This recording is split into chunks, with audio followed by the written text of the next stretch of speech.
from acute to chronic, understand how the organ function, all this liver, kidney, heart, integration of this issue for the doctor to treat the right way or not.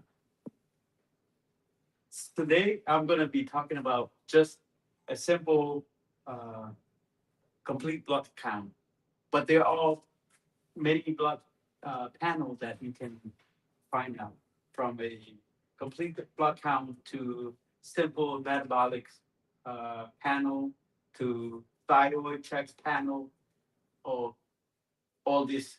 But today I'm going to just two things I'm going to talk about: a comprehensive panel, that is metabolic panel, and complete blood count. These are blood count that integrated with variety of integration that for us to understand, including white blood cell, red blood cell, hematocrit, platelets, MCB. I will explain that into detail. MCH, MCHC, RDW, neutrophil, lymphocytes, monocyte, eosinophil, and basophil. What does it entail? Right?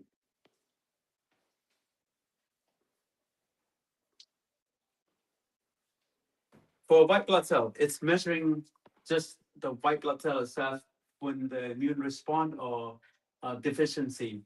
So it's for defense system, including if there is to use again infection and inflammatory.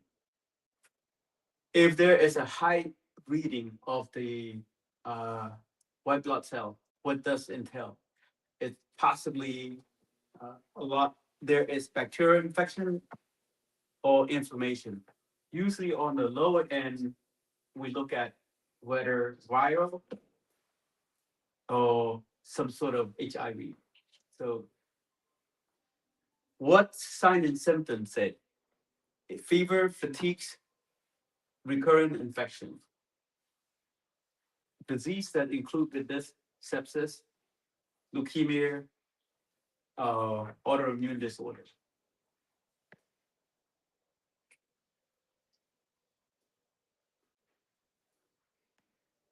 The next is red blood cell. Red blood cell is determining how our body supply, how much amount of red blood cell accumulating or maintaining in our body system. When it's high, there's a problem. There's a low, there's a problem. So in terms of high, usually occurring to dehydration, people smoke. Smoking is definitely something that we should consider staying away, because definitely affect our red blood cell, because that's oxygen changing between that pattern. I'll go that into detail. So low iron deficiency, blood loss, that is when the red blood cell drop from the normal range. Sign symptom including fatigue and pallor. That means when the red blood cell are losing from your body, your color in your face can tell you that there is a deficiency. Color changes to pale, shallow complexion.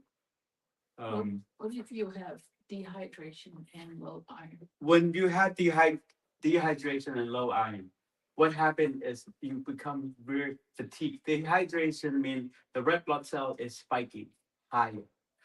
That causing anemic polycythemia. That is too much red blood cell floating in the body system. It's considered as a problem. When that happens, circulatory system can be influenced, can be affected, and so on. So measuring hemoglobin to deliver to the body. Along the process, also uh, people with high uh, hemoglobin usually the red blood cell is abnormally high, including the hematocrit, the red blood cell, and the hematocrit.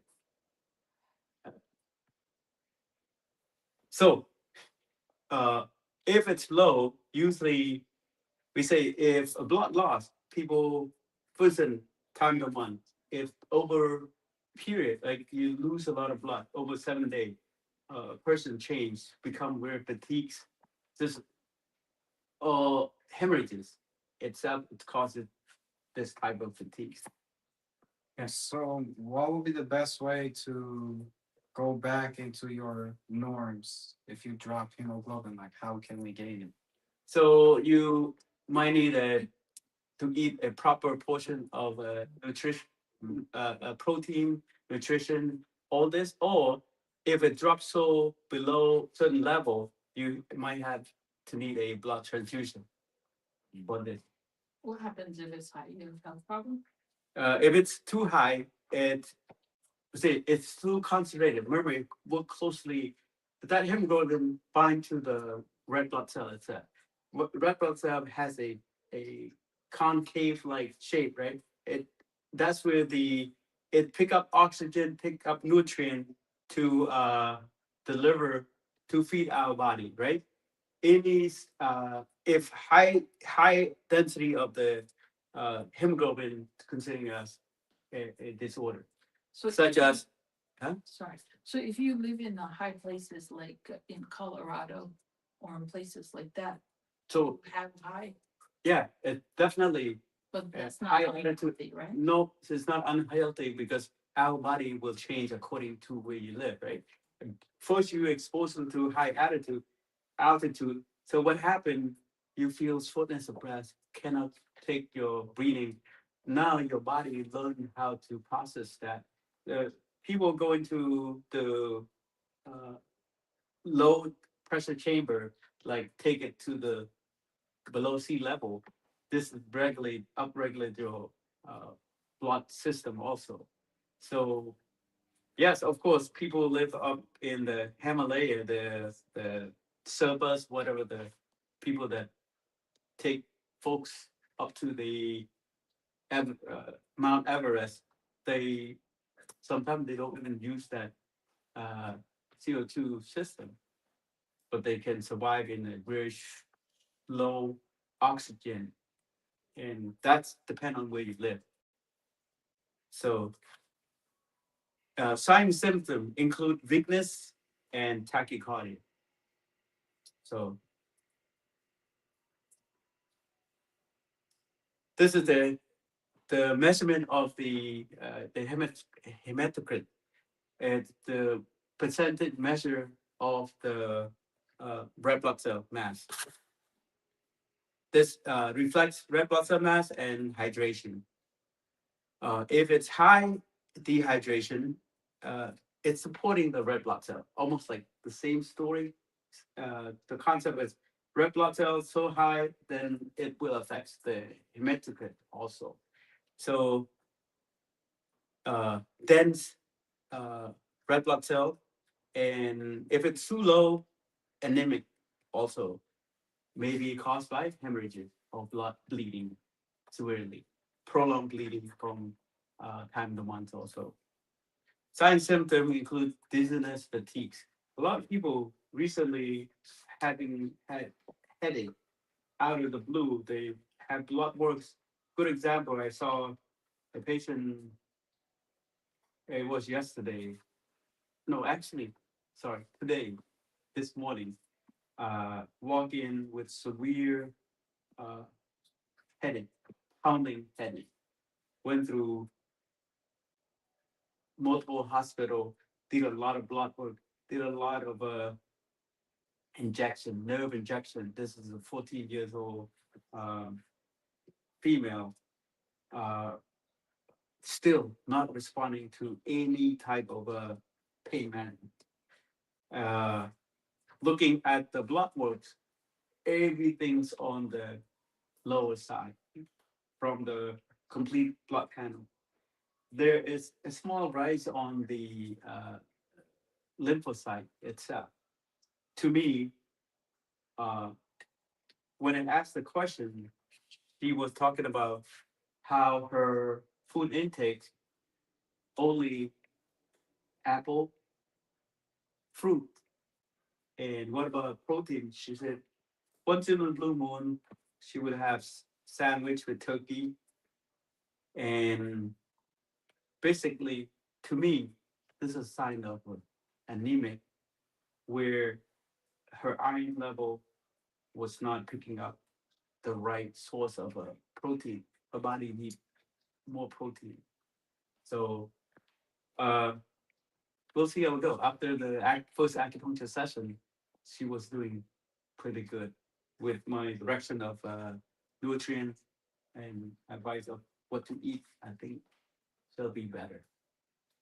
Just a good example of that. So also platelet is very important for measuring platelet count for uh, control the blood clotting. Uh, if if lacks of platelet, that means the system gonna have a lot of hemorrhages issue.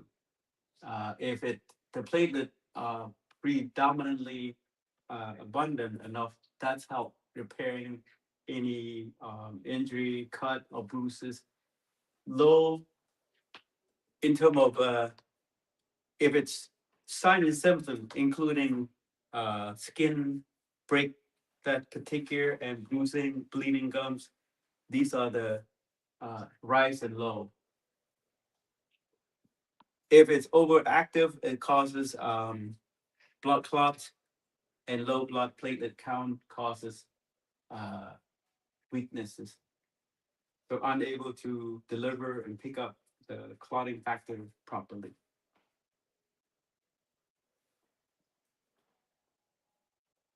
MCV, measuring the average of red blood cell size, classified anemics. It is known as the classified anemics. If anything, if it's too high, that means there's a possibly the B12 deficiency. If it's create larger side of the red blood cells, we call this is B9 deficiency, which is need the we call folate deficiency. The red blood cell becomes so big and lost the ability to have all other that bind to it, not flexibility. Remember, red blood cell has to go through crevices, capillary. So it's flex bend. If it's too large, it's stuck there. Create clotting issue and all those kind of things. If it's too low, that's mean uh, uh, less hemoglobin due to genome that is thalassemia. Once in a blue, people with that with the faces swell, droop, and iron deficient. Generally, they complain very fatigued. So, The high, huh? high with the D, Uh, a folate deficiency, can that become chronic and what happens? that can be chronic. But what, can you, is it fixable? Uh, that's sometimes get fixable with the B9. B9 help regulate the folate. Uh, that's why advice to take that. We call folate deficiency. Sometimes they introduce with low iron, they introduce B2.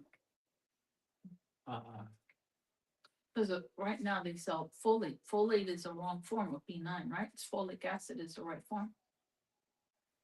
I don't know what's out there in the market. I'm just giving you some examples. So, good. So folic acid and folate. Yeah, Would you say? because if you take the folate, it'll cause a problem. Folic acid is the right form, never mind. They call folate deficiency. Okay. Yeah, folic acid is the one that is supposed to take. That is the B9, right? Mm-hmm. MCAC is measuring the average hemoglobin concentration in the red blood cell.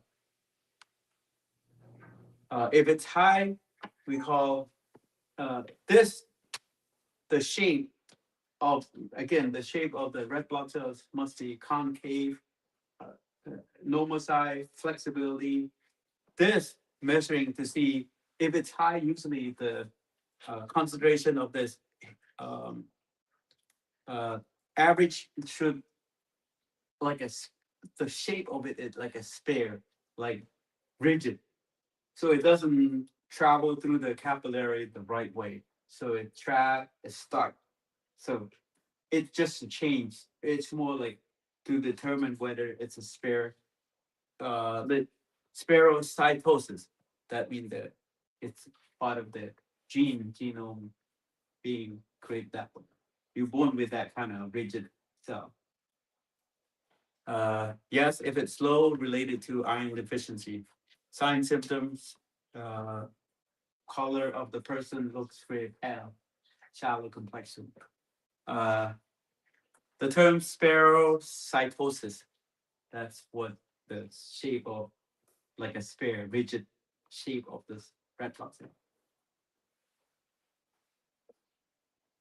And further study, like if the blood test show like that, then they introduce more blood work to identify what is it?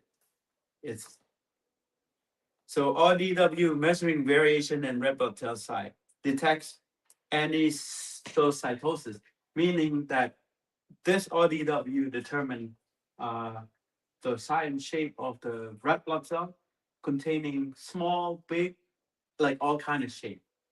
So to determine that create this is what they measure for. Uh, it's a iron deficiency, mixed anemia, because it's the shape. The smaller the red blood cell, the harder for all the other nutrients being picked up, oxygen delivery, all this thing, very difficult. Too big is not good. So low, they don't say much, not much significant if it's low level of RDW. Sign symptom, again, fatigue, and generally state as iron deficiency anemia. So, breakdown of the white blood cell. The first component will come with neutrophil. Neutrophil is measuring the count of the white blood cell that usually to fight bacterial infection. Uh, it's the first line defense. Any bacterial infection, that's what neutrophil deliver to the site. So high mean bacterial infection, inflammation, and can be induced by stress too, can activate that. Because stress, you somehow create your blood circulation kind of reduced, right? The uh, when it reduced, circulatory system come into play, saying that hey, your circulation not improved, everything become sticky and create this fog response of this neutrophil. Low means in general it's a viral infection, uh, all caused by chemotherapy, bone marrow disorder. Frequent sign symptom including frequent infection, fever, and mouth sore. So there's a sign, yeah. Why is it lower during viral infection? Low, our immune system, uh, when it's high, it's able to fight all type of uh, culture, right? Viral infection, for instance, HIV. HIV will bind to the uh, CD4 receptor. So the virus created, and then first thing it does, it binds CD4 receptor to prevent our marker to turn on. Usually, uh, it's dependent. Viral infection only one respond is our marker turn on. When it turn on, T T cell deliver, natural killer cell deliver, and B humoral cell uh, combating that. So it's the marker drop due to the virus itself. It's, it's just too smart for the body. Uh, Usually, this is when we say sepsis. that when your body becomes infected, bacterial usually cause sepsis, right? So lymphocyte, repeating about lymphocyte. Lymphocyte is where uh, the viral infection, it's respond to viral infection with lymphocyte. So and provide immune defense against it. Like I said, if good HIV is the one that blocking this uh, CD4 receptor, prevent our gene to turn on, release the natural killer cell and T cell and B humoral cell. This is again frequent infection, fatigues, swollen lymph nodes, HIV and monos. Also, people recently having mono have seen. I don't know what it is. After one following sickness, and suddenly hit with mono. Mono is a lingering condition where people can sick for months, at least 1 to 3 months, and then everything kind of deteriorate. It takes some time.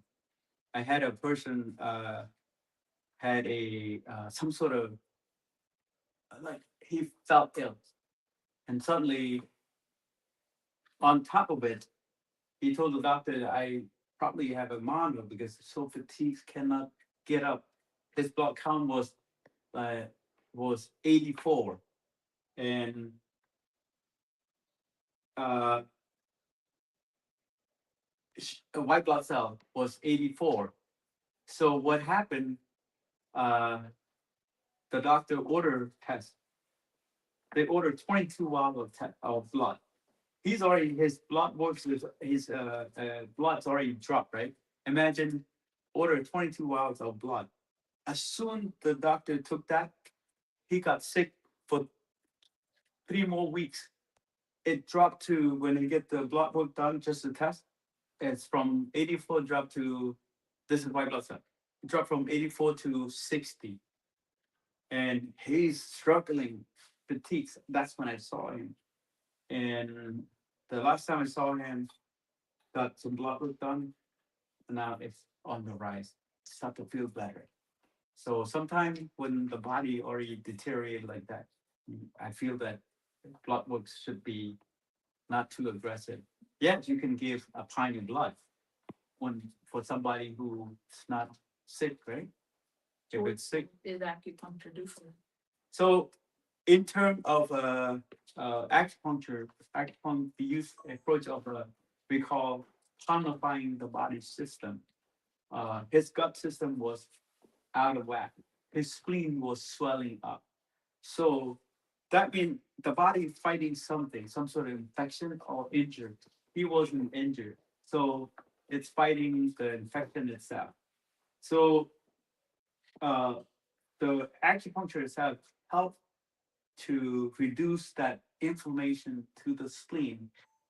Spleen responsible for uh, separate the turbid to clear. That means when your digestive system digests the food. In Oriental medicine, we say that that spleen responsible separate that. In Western medicine, we say that's the pit house of our byproduct. Any cell damage, any hemoglobin, 120 day of the red blood cell dying, where does it go? It go to the spleen. Spleen separate that to release a hem group that the hemoglobin that floating around bind to the new red blood cell. That's where it pick up oxygen, nutrient delivering to our healthy body. With with that being said, also spleen in Oriental medicine, it's responsible for holding blood together, uh, promote blood circulation, hold organs together. People with spleen disorder, this is again, Western medicine don't look at it same way, but for us, it's very important is that spleen function is in good function. So it's prevent prolapse of organ. If someone having diarrhea, constantly diarrhea, right? That's eventually they will call spleen deficiency, meaning the spleen unable to support to hold organs like bladder, anal sphincter, uterus, all these things start to prolapse due to what? Spleen deficiency. And to strengthening that, it will affects all other organs. So in terms of holding all those together. So successful treatment for this is to strengthening the spleen and stomach to raise the uh, regulate the bowel movement. In turn, overall benefit those prevent hemorrhages, prevent profuse bleeding, prolonged bleeding. These can be supported by the spleen itself. So again, this is from Eastern Oriental medicine perspective. Yeah. Well, I have a question. I mean, is there any correlation between lymphocytes and lymphatic system? And what I mean by that, can movements such as qigong, Yeah. metastasis, and movements that cause fascia to move and lymphatic system to move, even lymphatic muscle, like Yeah, muscle yeah, yeah, and stuff. Does that help with the lymphocytes and maintaining that good level of lymphocytes? So when we talk about lymphatic system, meaning lymphatic system only when it's a part of the immune response. Each lymphatic segment, lymph node, meaning that is a white blood cell department. For instance, appendix. That is one of the nodule, right? Yeah. That's the first line defense. Time to wait for anything, any bacterial infection passing along the large intestine and stuff. When there's detection of so much bacteria, that's activated to help combat it. But like uh, your parotid glands, this is also it's a gland, right? But it's activated on when it delivers. Yes, when there's no disease, lymphatic system drainage help benefit for the immune response. That is including the lymphocyte neutrophil along with this. That being said, there's more of this. This part fills the white blood cell. Monocyte responsible to remove that cell and fight chronic infection. When it's too high, chronic infection, this is due to chronic infection for long term. Anything more than 3 months, I would say that's lingering. Anything not like today or yesterday. So it's related to leukemia, autoimmune disorder, or something like this. And if it's too low, we say it causes the bone marrow, maybe bone marrow suppressant, or usage of corticosteroids. Steroids not always good. It will affect the monocyte production. Signs, symptoms, frequent infection, and fatigue. If you see, this is including lupus and people with TB. So What causes it to be low? if you use corticosteroid, like steroids, Anything else? if their bone marrow suppressant, like your bone marrow unable to caused by something else, your bone marrow cannot produce that on the side. Something suppress it. So genetic. Genetic. Yes. Good. So also, if fluoride damages our bone marrow, right? Yeah. Can that cause to be low? I guess. Well, if it indirectly affecting or directly affecting the marrow, of course, will affect this. Yes. Eosinophil, it help fight parasite and respond to allergic reaction. So that's why people with having allergies, right? And people say, oh, now a lot of people talk about abundant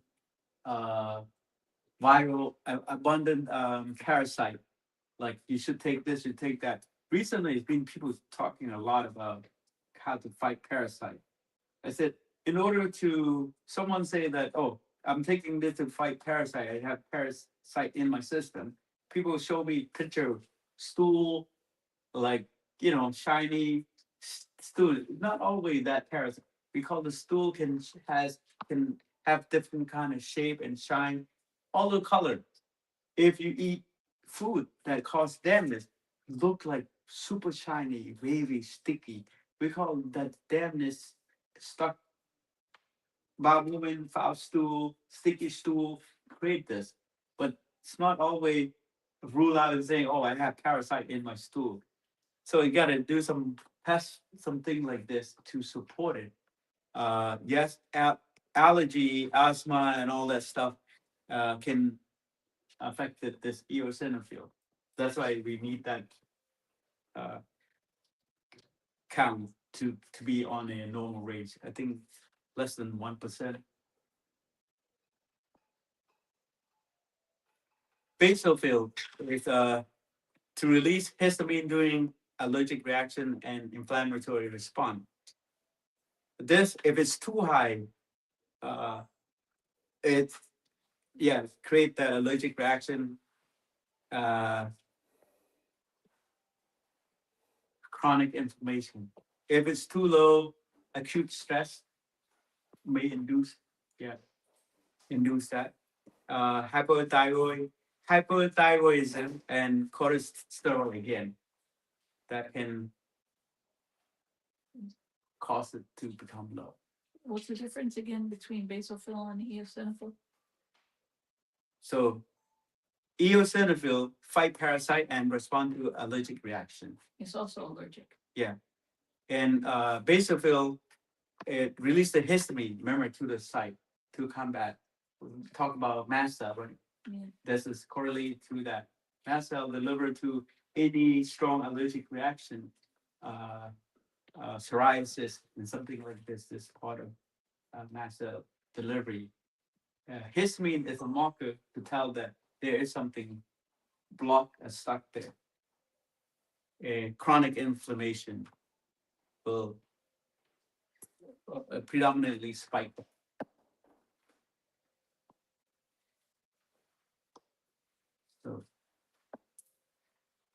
So we complete with the one section. Now lead on to the comprehensive metabolic panel. Any question before I move on from complete count? Is it important to know the numbers? Uh, For each one, usually the test range from each laboratory has a little bit different, but the important is that all tests should show in the mid range or above the range. It's not something like if it's too low that there's a question mark.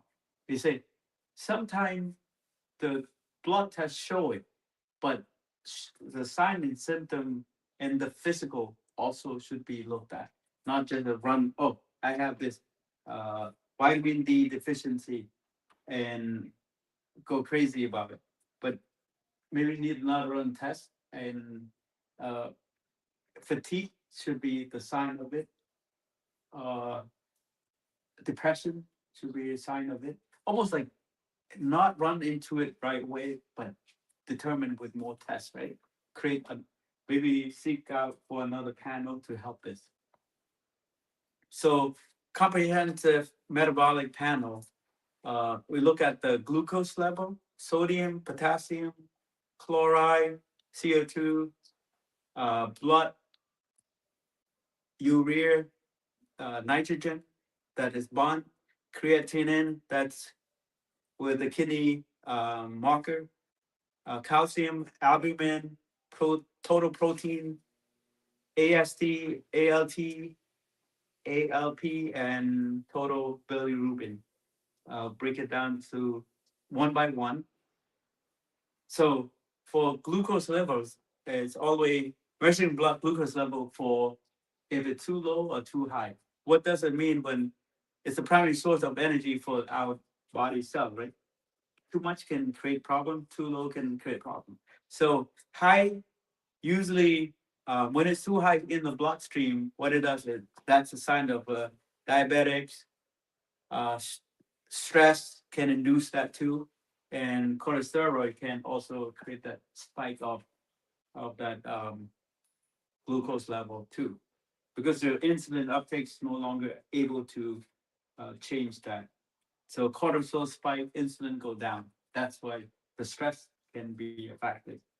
So when it's too low, maybe because the insulin take insulin too much, not enough glucose available, now it drop, right? And people fasting can see the blood glucose level. You can pass out. Somebody almost passed out. Someone in the room here. No. And all liver disease. Sign symptoms: increased thirst, frequent urination. That's when it's high. Sweating, shakiness, confusion. These are all related to uh, diabetic. Diabetes, pre-diabetic metabolic syndrome.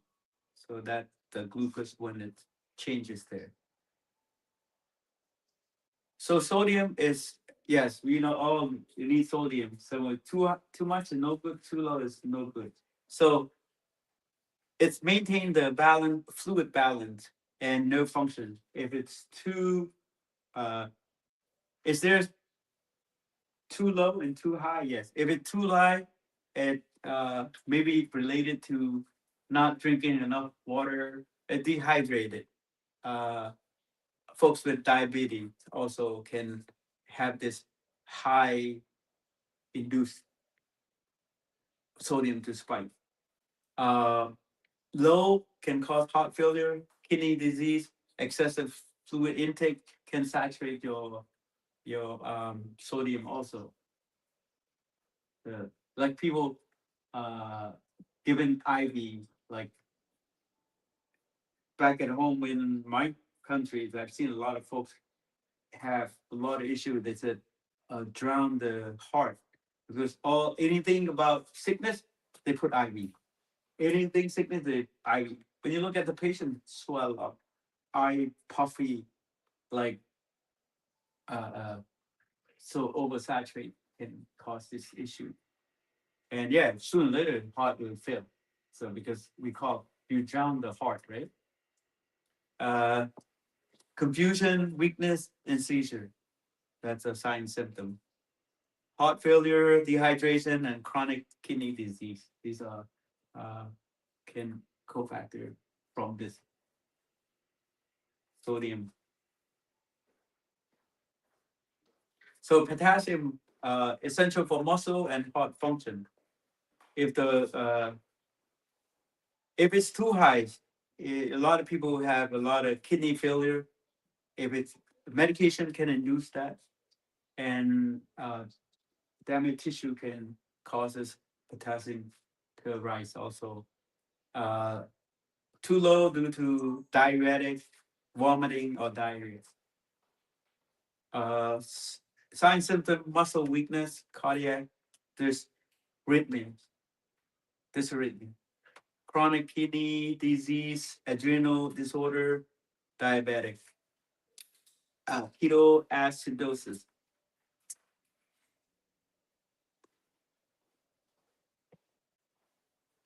Chlorides, measuring and help maintain fluid balance and acid base balance. If it's too high, can cause uh, what do you call it? Too low will cause acido, basic, very acidic environment toxicity to the body. If it's too high, very basic, right? Uh, and the sign of it's running too low is will induce vomiting, metabolic acidos, alkalosis. That's a full mouthful. Sign and symptom: weakness, muscle cramps. So Usually when you have chlorine issue, you have sodium issues together, no? yes, potassium, sodium, chlorine channel, right? So yeah, it directly benefit, but directly causing an effect. But that's why they look at different the pattern of the condition a little bit different. Let me look at let's say uh, potassium causes kidney failure. Uh, kidney failure spike the potassium. Medication spike tissue injury. When it's low, when people have a lot of fluid loss, muscle weakness and cramp, cardiac arrest, because your heart needs potassium. It's- yeah, potassium you want to be minimal, not too low. So this one does not do this. The chloride not going to cause cardiac arrest like that. Oh, I'm talking about sodium and chloride. Uh, I guess potassium. chloride. Sodium and potassium channel exchange. Okay. Now carbon dioxide bicarbonate. So it's maintained acid base balance as well. Uh, if it's metabolic, if it's high due to metabolic alkalosis and prolonged vomiting can spike the carbon dioxide also because now not enough oxygen being or red blood cell delivered to the capillary to pick up all carbon dioxide to exchange. This is early when I was talking about to the lung to exchange for the oxygen, and that's in turn causes other nutrients unable to deliver iron, glucose. Uh, when it's low, like earlier I was talking about, that acidosis happening, and kidney disease related to that can change, create that low carbon dioxide as well, and diarrhea, cause diarrhea. So, diabetic ketoacidosis, chronic kidney disease, and respiratory disorder. This lead on from the CO2 spiking or dropping. Bond is blood urea nitrogen to assess kidney function and protein metabolism. Uh, High can cause kidney disease, dehydration, high protein intake. So these are the things that can cause it spike. When it's too low, malnutrition, liver disorder, and all this. Overhydration again, too much IV. Uh, Sign symptom including fatigue, decreased urine output. Getting boring, right? Acute kidney injuries, that can cause that. Chronic kidney disease, dehydration, same storyline. Creatinine is the marker for assess the kidney function. If it's too high, we say that's definitely a kidney disease disorder. I wouldn't say definitely, but it continues. The kidney failure causes to spike. Uh, yes, dehydration can also spike the creatinine, and muscle injury also. When it's low muscle mass, during pregnancies also, it drops also. Fatigue, swelling, decreased urine output as well. Calcium support bone health, muscle contraction, and nerve function. Uh, when it's too high, it's usually hyperparathyroidism or cancer. So it's too low, vitamin D, you say it must be vitamin D deficiency or kidney disease again. Muscle cramp, numbness, tingling. Again, all these things need to be to confirm with all the test signs and symptoms. Uh, Albumin, it's a maintain fluid balance and transport substance uh, from by the liver. So uh, when it's high, it's related to dehydration. So not enough fluid to saturate the albumin will spike. Low generally say liver disease, kidney disease, and malnutrition. Sign symptom edema, fatigues, and weakness. Also, like it's people with the uh, potassium. Also, we talk about like it's dehydration can cause heart issue. It's this blood panel is just supporting one after another. Just we say when you rule out one, what about it should show there's a low range, drop every one low. If it's high, every component should be high to correlate the disorder. But when only one spike, then further study need to uh, look at. Can't just rule it out like that. Total protein to assess nutritional status and liver kidney function.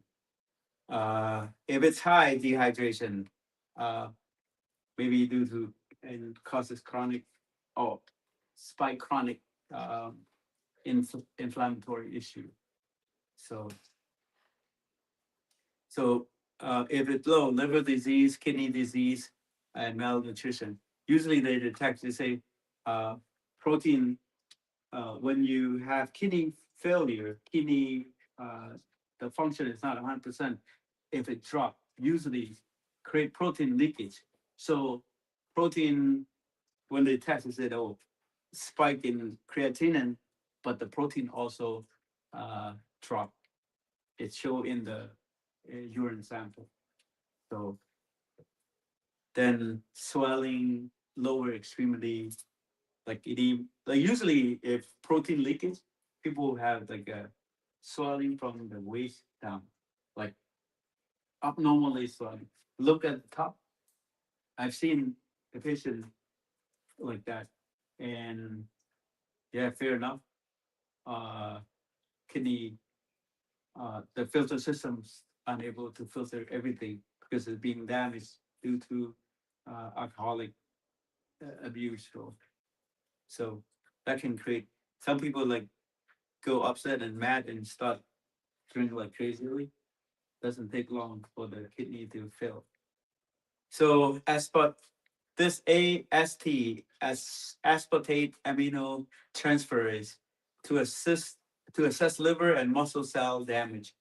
So uh, causative liver disease, muscle injury, and heart damage can when it's high. When it's low, usually it's okay. It's better to have it low. Uh, Too high will damage those liver issue and muscle issue, heart issue. Well, muscle is what part of the heart too, right? So, and sign, jaundice, fatigues, and abdominal pain, hepatitis, cirrhosis, fatty liver. These are the if this number is high of the AST. Uh, Alanine aminotransferase is ALT to assess liver cell damage. So when it's high, usually folks with hepatitis, liver disease, medication-induced liver injury. So of course, prolonged take any medication that strong like chemotherapy, something like this can create the uh, low use. We don't care about the low again, but it's high is usually hepatitis, cirrhosis. This called non-alcoholic fatty liver. That means medication or some sort of drugs, right? The other one, the AST, this specifically um, uh, fatty liver due to alcohol, I guess. So alkaline phosphatase indicate bile flow and bone turnover. Viral, if it's too high, you say the trigger must be viral, hepatitis, fatty liver disease, and sign symptom, jaundice. I think this is liver disease, which is related to the bile duct uh, issue, maybe stone, gallstone, all this too. So gallstone, liver disease, Paget disease, that is bone growth problem, like some get certain area of the hip grown bigger than the other. They call Paget disease. Somebody in the audience have this? Just joking. So total bilirubin. This is we're measuring the assessed liver function and red blood cell breakdown. So liver disease can have this bile duct obstruction. This is a total, yellow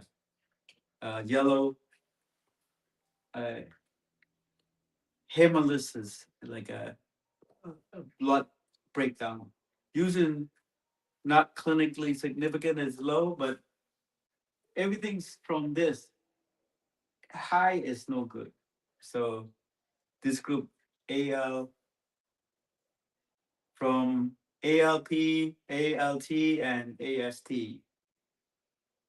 So jaundice, dark urine, pale stool, hepatitis, gallstone, hemolytic anemia, and cirrhosis. So that sum up with this comprehensive metabolic panel. And I'm looking for some questions. We have a question from the chat. Okay. In a typical panel, what are the most important things to look at? And also, What panel? like blood panel, I guess they mean. So the first one I would say for the blood panel itself, right? The complete blood count. Always look at white blood cell and red blood cell. So those are the two that why it's spiking, why it's dropping, because it's a sign of saying that your immune response is not antibody is not being produced. Maybe there's a viral or bacterial, right? If your red blood cell low, we say maybe leukemia, because white blood cell take over and then red blood cell start to drop. So it's important to look at those ratio. And also when red blood cell drop, right? Iron also drop. So there's fatigues and all that.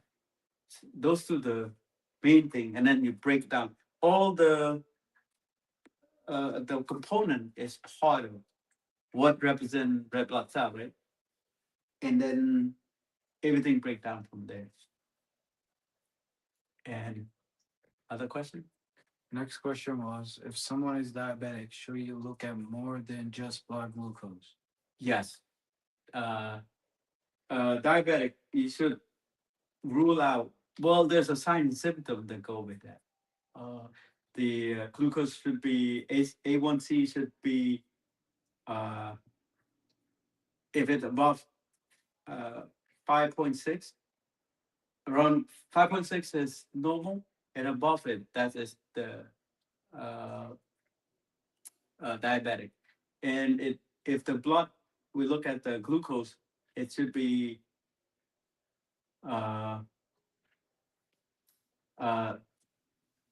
between 100 triglyceride, I think. Between 100 and no 9, anything below 99, that no, it's not considering diabetic. 100 and above, 100 pre-diabetic. So that determines that. I know you just mentioned that, I understand they're all important, but if you had to pick one from each of the panels, Yeah. which would you say people overlook the most instead of the ones that they pay too much attention to? So a lot of people look at the saturate or glucose, A1C, red blood cell. People say, "Oh, I'm gonna have diabetic." First thing to look if it's above, like I said, saturated fat or the A1C above 5.6. Said, "Oh, I'm worried." Uh, it's not conclusive. Just look at that. Maybe the blood work that day can be it's not good even fast enough, right? And try again to be sure. Uh, talk about diabetic itself. People should like blood sugar drop, right? Some people iron deficiency can have that too. People with a thyroid issue can have that too. You have to run thyroid panel to determine whether they have hypothyroidism or hyper. Hypo usually fatigues, gain weight.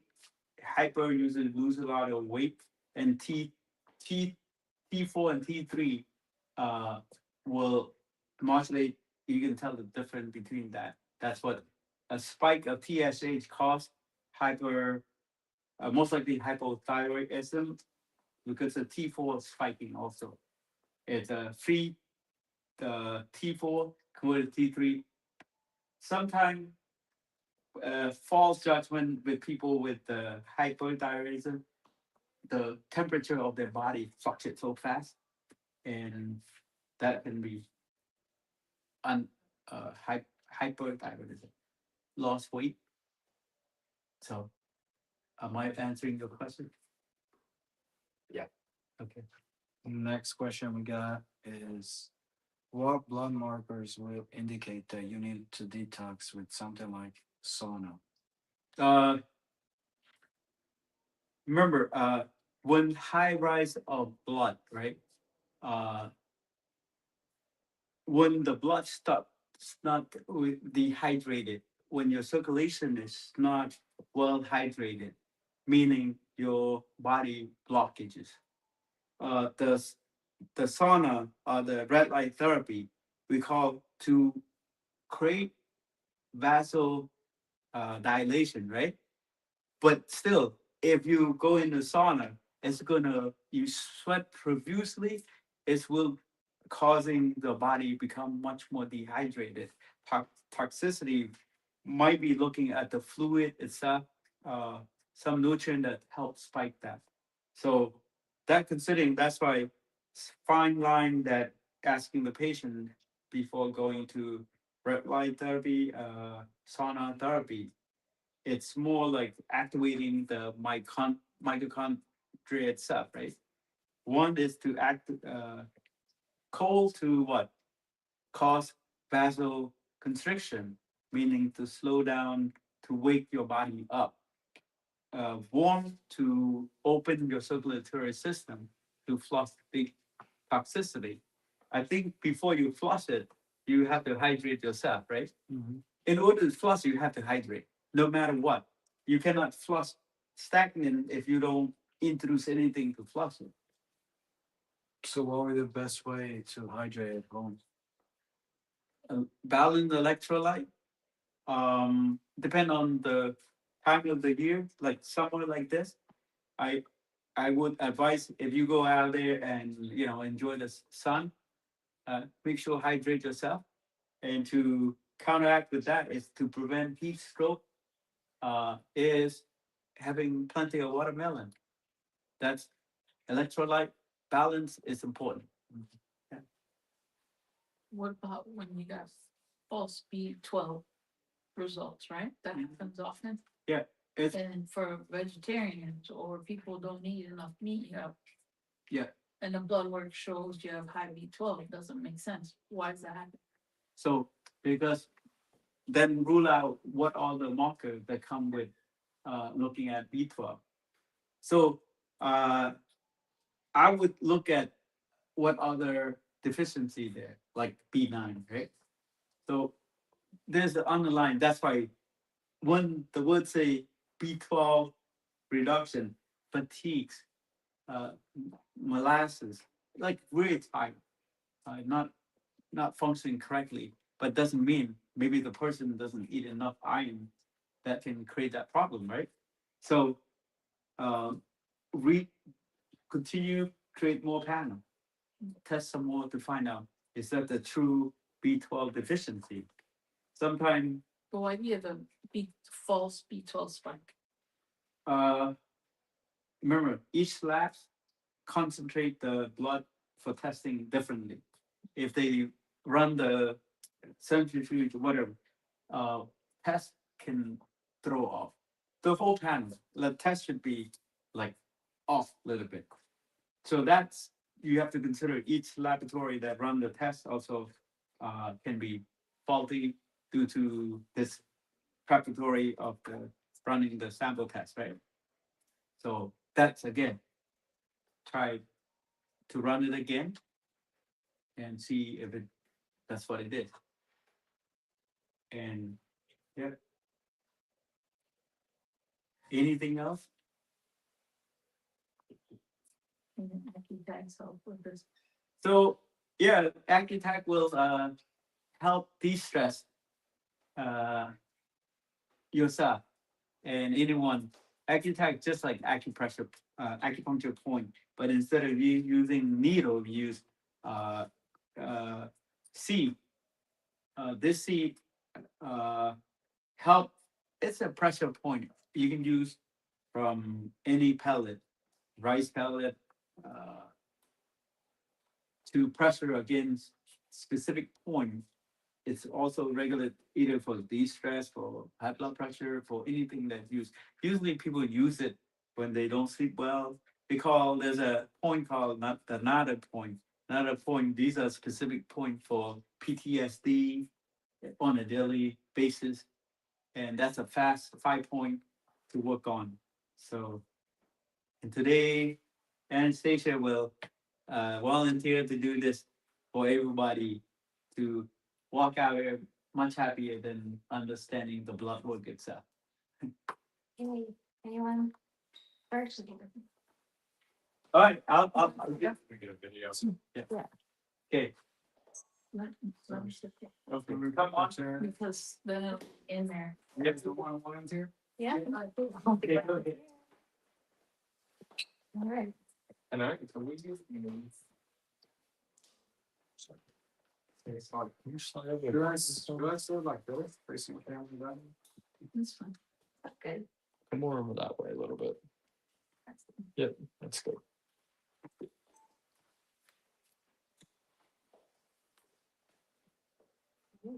Yeah.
Thank you very much.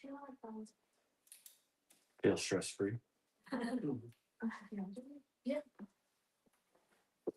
I can do a little triangle if you want. Call me. Left.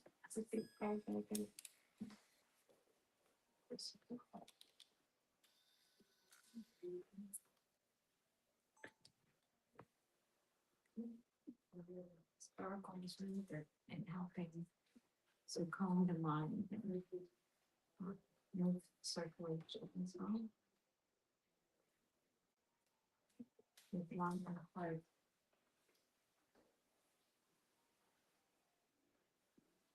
Combination.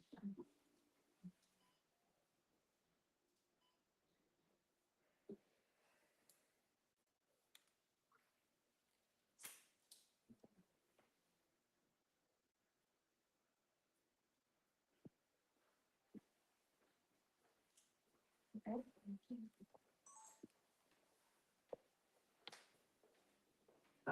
Sure.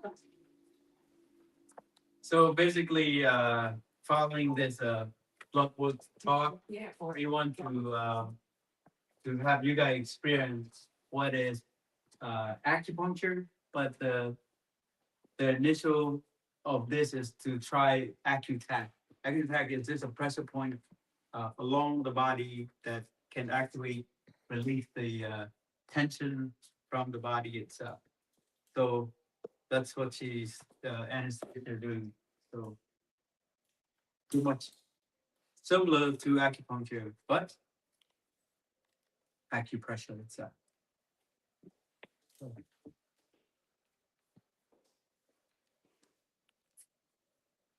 Is it any different from like wrist compared to ear? Yeah. Pressure. Well, anesthesia will explain why you use those 3 points. So these points are really good for calming the nervous system and having a relationship with your heart and lung. Where the circulatory with the PC we call pericardium channel Mhm. is helping to connect the heart and lung. And then so you're relaxing the whole body, whole circulation system. The nada, the ear protocol is Yeah. good for detoxing and supporting all the inner organs. And so I feel like in a combination of both, it really addresses both. It addresses the relaxation and circulatory with the Buddha triangle, as we call it, and the detox and support of major organs, lung, heart, and liver, in your nada protocol, in your detox protocol, in your liver, in your ear.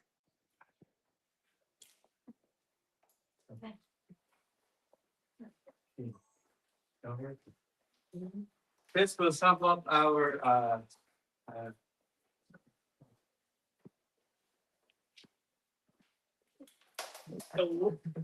Sorry.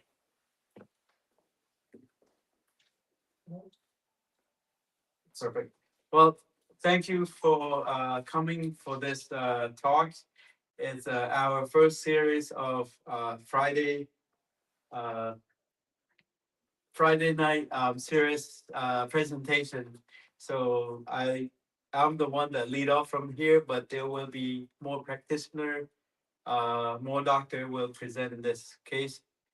Anything else that we feel that highlight for our healing your way, and anyone that have question or want to hear some more topic, whether related to West or Eastern medicine or any other modality that you're interested, we can come up to support you in that way.